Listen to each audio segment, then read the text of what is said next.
دل بھرا ہوا ہے ان مظلوموں کی آواز کو سن سن کر کے، جن کے گھروں پر رات بھر بمباری ہوتی ہے، جن کے شہر کا پورا بادل پٹاخوں سے نہیں میزائلوں سے روشن دکھتا ہے۔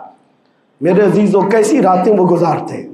ماں رات کو اپنے بچے کو گلے سے لگا کر سوتی ہے۔ السلام علیکم ورحمۃ اللہ وبرکاتہ۔ پیارے ناظرین، ہم آپ تک مفتی سلمان اظہری صاحب کے بیانات کو پہنچاتے رہتے ہیں، بہت ہی شاندار بیان کرتے ہیں۔ فلسطین کے اندر جو حالات آئے وہ اس سے سب واقف ہیں کہ وہاں پر کیسے اسرائیل نے حملے کیے، بچوں کو یتیم کر دیا، عورتوں کو بیوہ کر دیا، لوگ گھر سے بے گھر کر دیا۔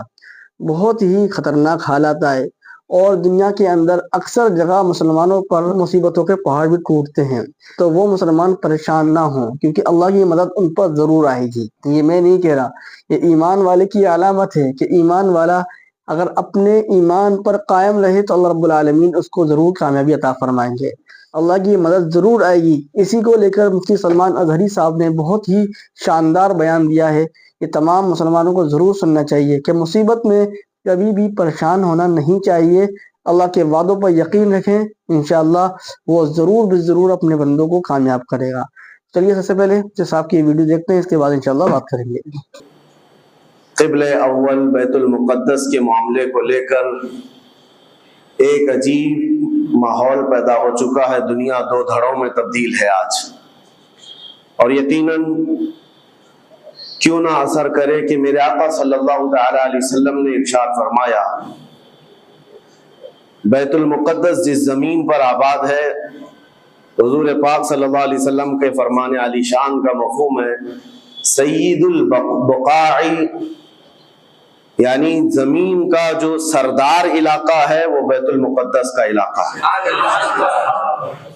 مسجد اقصی جہاں پر آباد ہے اس کو سید البقاع کہا گیا ہے، اور یہ بھی روایت میں ملتا ہے سید الصخرہ، گنبدوں میں اگر کوئی سردار گنبد ہے تو وہ بیت المقدس کے لیے کہا گیا ہے۔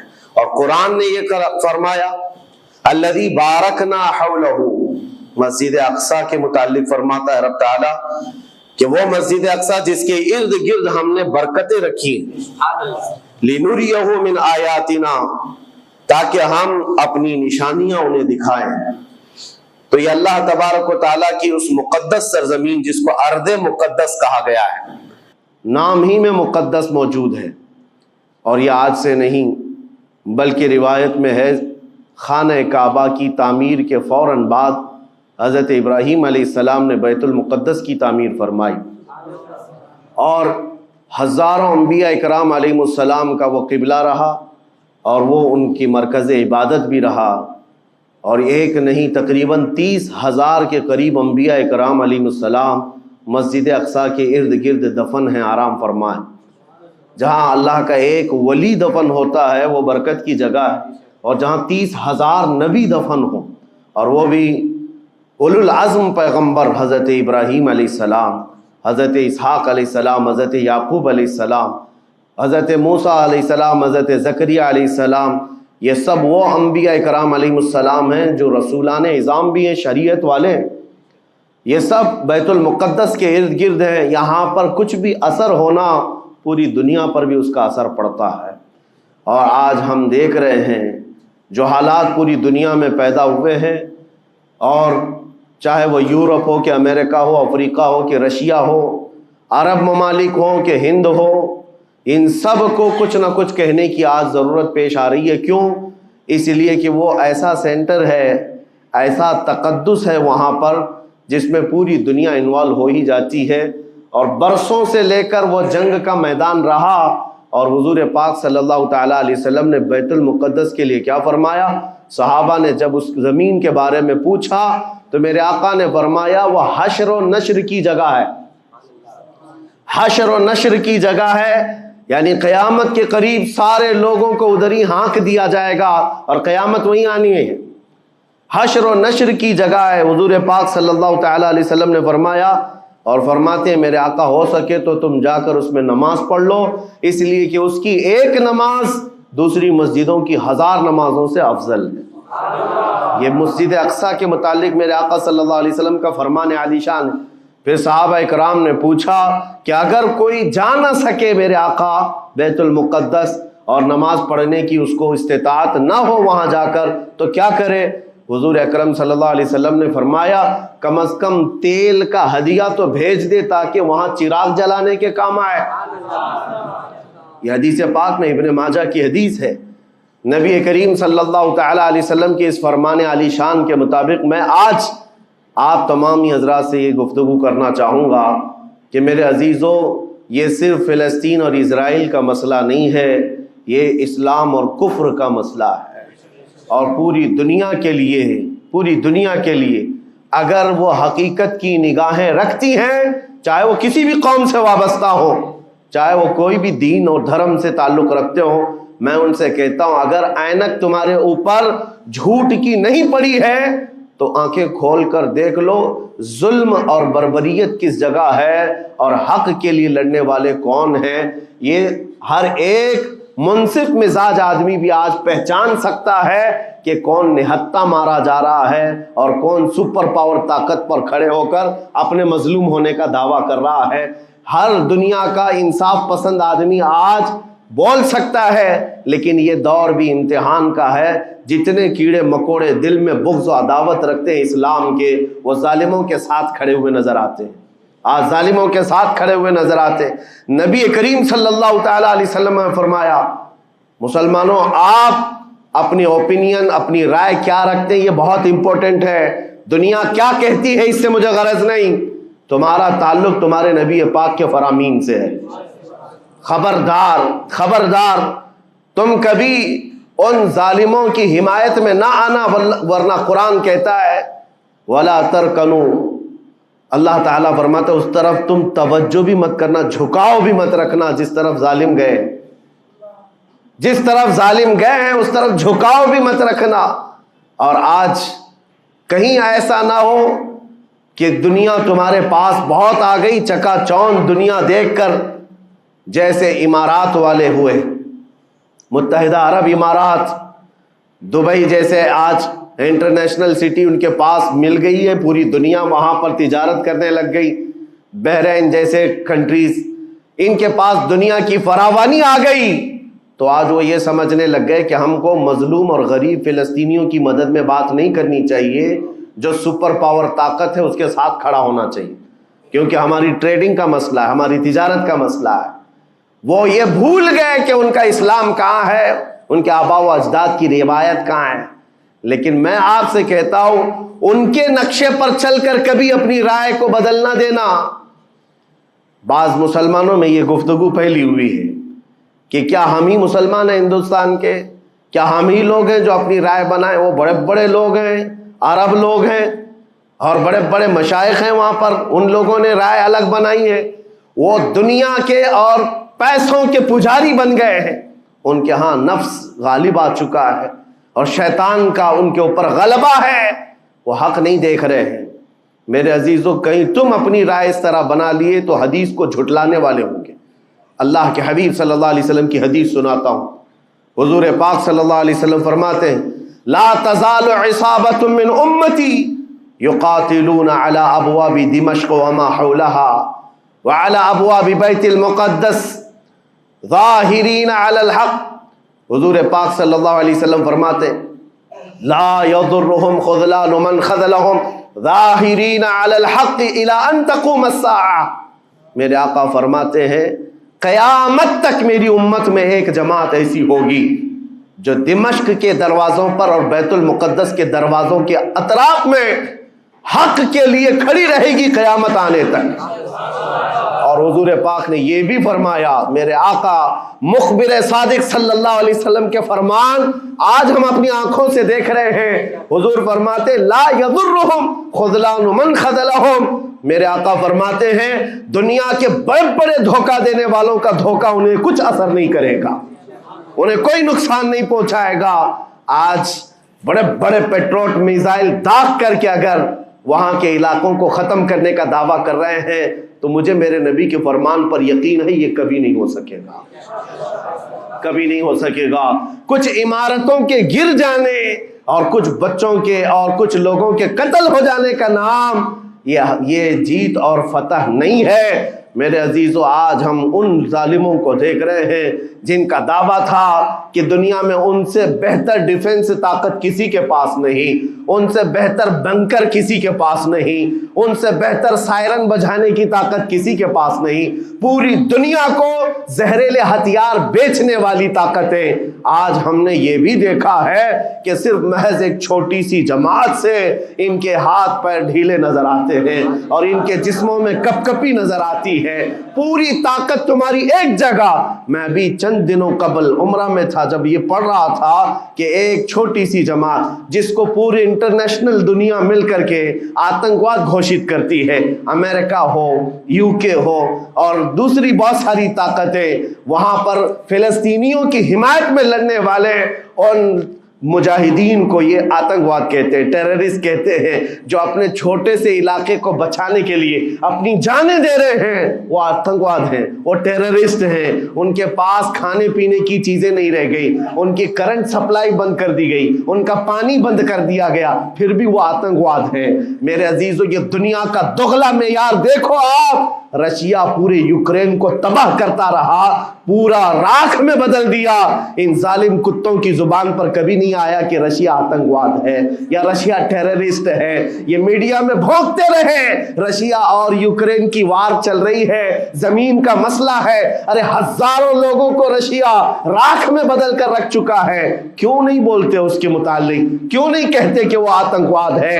اس لیے کہ یہ ظالم دجالی میڈیا جتنے ہیں، انہیں پتا ہے ان کے باپ داداؤں سے بڑی طاقت اس کے پاس موجود ہے۔ طاقتوں کی پوجا کرنا اور بڑی بڑی طاقتوں کو سلام کرنا یہ ان کی فطرت میں داخل ہے، اور ہم الحمدللہ مسلمان ہر وقت یہ فیصلہ رکھتے ہیں کہ جو غریب ہے، جو مظلوم ہے، وہ چاہے ایک سکہ بھی نہ رکھتا ہو، ہم اس کی حمایت میں ہمیشہ کھڑے رہتے ہیں۔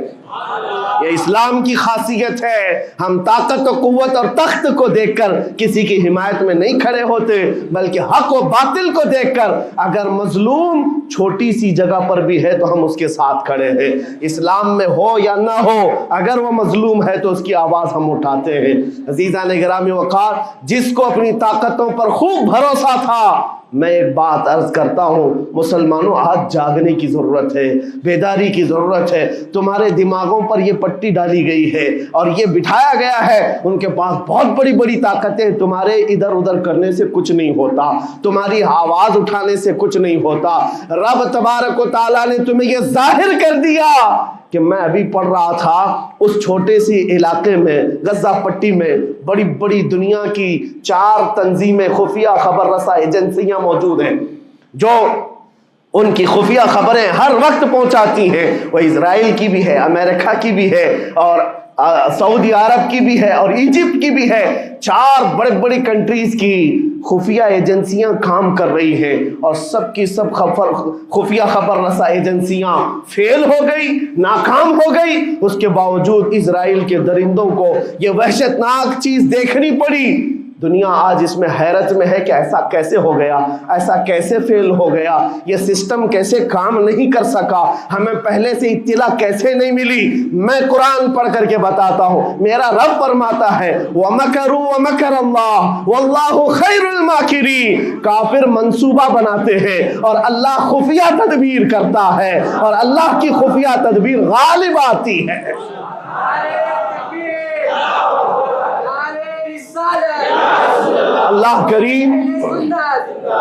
اللہ کریم جب خفیہ تدبیر فرماتا ہے، سارے سسٹم فیل ہو جاتے ہیں، دنیا کی طاقتیں ہیچ ہو جاتی ہیں۔ آپ کبھی یہ مت سمجھنا کہ دنیا کے پاس بہت بڑی طاقتیں ہیں، نہیں مسلمانوں، ایمان اس کا نام نہیں ہے۔ اقبال نے بہت پہلے کہا تھا، اللہ کو پامرد یہ مومن پہ بھروسہ، ابلیس کو یورپ کی مشینوں کا سہارا۔ ان کے پاس یورپ کی مشینوں کا سہارا ہے، لیکن مسلمان کو اپنے رب کی طاقت پر بھروسہ ہے۔ میرا رب غالب حکمت والا ہے اور وہ قدرت والا ہے. جس وقت رب تعالیٰ چاہے, کیا آپ نے تاریخ نہیں پڑھی, وہ اگر اپنے نبی کی حفاظت کرنا چاہے تو مکڑی کے جال سے حفاظت کرتا ہے, کبوتری کے انڈوں سے حفاظت کرتا ہے. وہ اپنے حبیب کی حفاظت کرنا چاہے اور کسی نبی کی حفاظت کرتا ہے, مچھلی کے پیٹ میں رکھ کر کے یونس کی حفاظت کر رہا ہے, اور ابراہیم علیہ السلام کو آگ میں ڈال کر کے بھی اس تپش سے بچا رہا ہے, اور اسماعیل علیہ السلام کی گردن پر چھری چل رہی ہے, پھر بھی اس چھری سے بچانے والا مولا کون ہے. اور سمندر میں اتر جانے کے بعد موسیٰ علیہ السلام کی بڑی فوج کو راستے دینے والا مولا کون ہے. آپ جانتے ہیں ابراہیم علیہ السلام کو آگ سے بچانے والا, یونس علیہ السلام کو مچھلی کے پیٹ میں زندہ رکھنے والا, موسیٰ علیہ السلام کو سمندروں میں راستہ دینے والا وہی خدا ہے جو اپنے حبیب کو کفار مکہ کے ہر ظلم سے بچانے والا, ان کے رات کے منصوبوں کو خاک میں ملانے والا, میرے حبیب کو ان کافروں کے سامنے سے ایسے گزارنے والا کہ وہ کافروں کی آنکھیں ہمیشہ کے لیے اندھی ہو کر رہ جائیں. وہ مولا کل بھی تھا, آج بھی ہے اور ہمیشہ رہے گا. وہ اللہ حی و قیوم ہے, اس کی ذات پر توکل رکھو, یقین رکھو. آج دنیا کے ان حالات کو دیکھ کر مسلمانوں کا ایمان اور مضبوط ہو جائے, اور مضبوط ہو جائے. آپ یہ سوچتے ہوں گے ہمیں کیا کرنا چاہیے, ہم یہاں بیٹھ کر کیا کریں. میں تو اس بات کو کہوں گا آپ واٹس ایپ جہاد میں مصروف نہ رہیں, ادھر کی ادھر چیزیں شیئر کرتے ہوئے گھر میں بیٹھ کر کے رات بھر اپنی مرغن غذاؤں میں اور بستروں پر سوتے رہے نہیں. اگر تمہارا دل روتا ہے کسی ایک بچے کی آہ پر, تم پہنچ تو نہیں سکتے, لیکن کسی غریب کی ایک درد پر تمہارا دل روتا ہے, اللہ کی بارگاہ میں وہ بھی لکھا جاتا ہے, وہ بھی لکھا جاتا ہے اور تم کو ان کے شریکوں میں شمار کیا جاتا ہے. تم اگر رقت کے ساتھ بیٹھ کر کے دعا کرتے ہو, سوچو آج آپ اپنے گھر میں ہیں, تمہارا بیٹا نکلا, جوان بیٹا نکلا, اس کی خبر آئی کہ اچانک اس کی لاش کہیں تڑپتی ہوئی نظر آئی. جیسے خبر سنو گے تمہارا کھانا پینا حرام ہو جاتا ہے, تمہارے گھر بار کا چین و سکون غارت ہو جاتا ہے. کیا ہوتا ہے جب اپنا ایک جوان بیٹا کہیں کسی حادثے میں انتقال ہونے کی خبر بھی آ جائے, بے چینی اور گھر میں کوہرام مچ جاتا ہے. یہ چیز کیوں ہوتی ہے؟ کیونکہ تمہارا تعلق ہے, جسمانی بھی روحانی بھی تعلق ہے اپنے بیٹے سے. اور میرے آقا نے فرمایا مثل المؤمن کمثل جسد اذا اشتكى عضو تداعى له سائر الجسد بالسهر والحمى. میرے آقا فرماتے ہیں پورے مومن جتنے بھی دنیا میں ہیں سارے مومنین ایک جسم کی طرح. میرے آقا فرماتے ہیں ایک جسم کی طرح ہیں, اگر ایک عضو کو تکلیف ہو تو پورے جسم میں بخار آ جاتا ہے, ایک عضو کو تکلیف ہو تو پورے جسم میں بخار آتا ہے. آج تمہاری کیفیت یہ ہونی چاہیے, جس وقت ان حالات کو دیکھو تمہارا دل روئے, تمہاری بے قراری بڑھ جائے, تمہاری بے چینی بڑھ جائے, اور بارگاہ رب العزت میں گڑ گڑاؤ کہ مولا اگر ہمارے برے اعمال کی وجہ سے, ہمارے گناہوں کی وجہ سے ہمارے بھائیوں پر اگر یہ آفت آئی ہے تو میں توبہ کرتا ہوں, میں باز آتا ہوں مولا, میں اپنی حرکتوں سے توبہ کرتا ہوں. آج تمہیں پتا ہے یہ آج کا حادثہ نہیں, اس دنیا کو میں جتنا کوسوں کم ہے, جو دغلی پالیسی رکھتے ہیں, جو ڈبل سٹینڈ رکھتے ہیں, ان کو جتنا بولوں کم ہے. میں ڈرتا نہیں ہوں اس بات پر, لیکن آج دل بھرا ہوا ہے ان مظلوموں کی آواز کو سن سن کر کے, جن کے گھروں پر رات بھر بمباری ہوتی ہے, جن کے شہر کا پورا بادل پٹاخوں سے نہیں میزائلوں سے روشن دکھتا ہے. میرے عزیزوں کیسی راتیں وہ گزارتے ہیں. ماں رات کو اپنے بچے کو گلے سے لگا کر سوتی ہے, اس کو یقین نہیں ہوتا صبح تک میرا لال میرے ساتھ رہے گا. انہیں پتہ بھی نہیں ان کے دروازوں پر موت دستک دے رہی ہے. 5000 سے زیادہ راکٹ داغ کر کے ابھی بھی ختم نہیں کیا گیا, اور ظلم اتنا ہونے کے بعد حیرت ہوتی ہے اس دگلی دنیا پر. میڈیا میں بار بار یہ کہا جاتا ہے ان آتنکیوں کا خاتمہ کیا جا رہا ہے, آتنکوادیوں کو نیست و نابود کیا جا رہا ہے, جن کی زمین پر 70 سال سے قبضہ کر کے بیٹھا ہے. دنیا اس پر کچھ نہیں بولنا چاہتی. آپ کو پتا ہے ہسٹری جنہوں نے پڑھا نہیں وہ آج بھوک رہے ہیں, جن کو تاریخ معلوم نہیں ہے